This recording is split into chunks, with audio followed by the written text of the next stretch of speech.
स्वच्छता तो वो विषय था जिस पर हमारे देश में कभी चर्चा ही नहीं होती थी। संसद में तो कभी ये बात ही नहीं उठी, कभी किसी मैनिफेस्टो का अहम मुद्दा भी नहीं बना। लेकिन हमने स्वच्छ भारत बनाने की ठानी और देश के लोगों के सहयोग से आज स्वच्छ भारत की सच्चाई दुनिया के सामने, देश के सामने है। आज दुनिया के देश चीन समेत भारत का ये स्वच्छता अभियान का मॉडल का अध्ययन कर रहे हैं। ये आपको खुशी हो रही है कि नहीं हो रही है? अच्छा लग रहा है नहीं लग रहा है? मैं सही दिशा में काम कर रहा हूं कि नहीं कर रहा हूं? साथियों, एक तरफ इरादों वाली सरकार है तो दूसरी तरफ सिर्फ और सिर्फ झूठे वादों वाले नामदार है। इन लोगों की तरह ही इनका घोषणा पत्र भी भ्रष्ट होता है, बेईमान होता है, डकौसलों से भरा होता है और इसलिए उसे घोषणा पत्र नहीं, डकोसला पत्र कहना चाहिए। साथियों, सर्दी, गर्मी, बारिश, कैसा भी मौसम हो, कैसी भी परिस्थिति हो, चौकीदार पहरा देते हुए ये भी कहता है जागते रहो। और इसलिए आपका ये चौकीदार भी आपको जागते रहो कह रहा है। इनके भ्रष्ट वायदों से आपको आगाह कर रहा है। आपको एक उदाहरण मैं दूंगा। 2004 के अपने डकोसला पत्र में ये महामिलावटी लोगों ने, ये कांग्रेस पार्टी ने, इन्होंने कहा था कि 2009 तक, ये बराबर उनका लिखा हुआ है, देख लेना, ये 2004 में कहा था। आज मैं 2019 में आपसे बात कर रहा हूं, बीच में 15 साल बीत गए।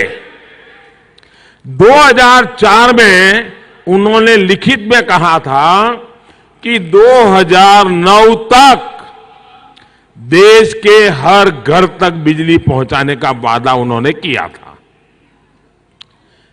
इसके लिए बकायदा एक प्रोग्राम भी घोषित किया था।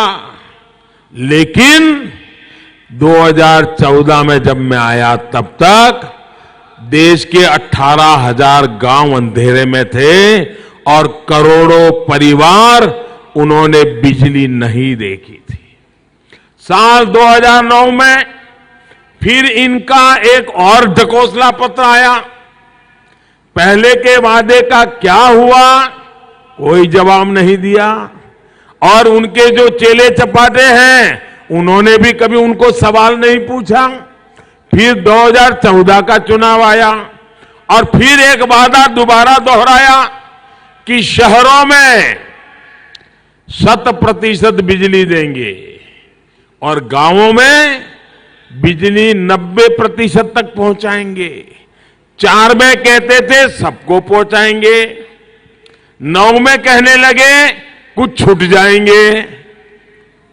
और न 4 में किया, न 9 में किया, न 14 तक किया। अरे भाई, 2004 में जो वादा किया था उसके बारे में तो जरा बता देते। साथियों, इनके झूठे वादों की स्थिति ये थी कि अरुणाचल और नॉर्थ ईस्ट के 1800 से अधिक गांव और देश के 3 करोड़ से अधिक परिवार 2014 में अंधेरे में जीने के लिए मजबूर थे। और देश के अंदर 18,000 गांव जिन्होंने कभी बिजली नहीं देखी थी। आपके इस चौकीदार ने 1000 दिन के भीतर बिजली पहुंचाने का लक्ष्य रखा और 1000 दिन के भीतर वादा पूरा करके दिखाया। भाई, इतना ही नहीं, देश के 2.5 करोड़ से अधिक घरों को भी इस चौकीदार की सरकार रोशन कर चुकी है, अंधेरा मिटा चुकी है।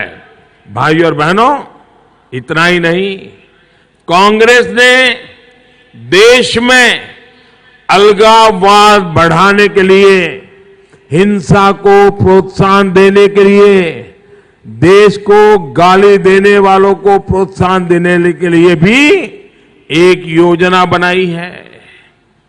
जो तिरंगे झंडे को जलाते हैं, उसका अपमान करते हैं, जो आपकी तरह जय हिंद नहीं लेकिन भारत तेरे टुकड़े होंगे का नारा लगाते हैं, जो विदेशी ताकतों के हाथों में खेलते हैं, जो हमारी विरासत का अपमान करते हैं, जो बाबा साहब आंबेडकर जैसे मनीषियों की मूर्तियां तोड़ते हैं, ऐसे लोगों से भी कांग्रेस को सहानुभूति है।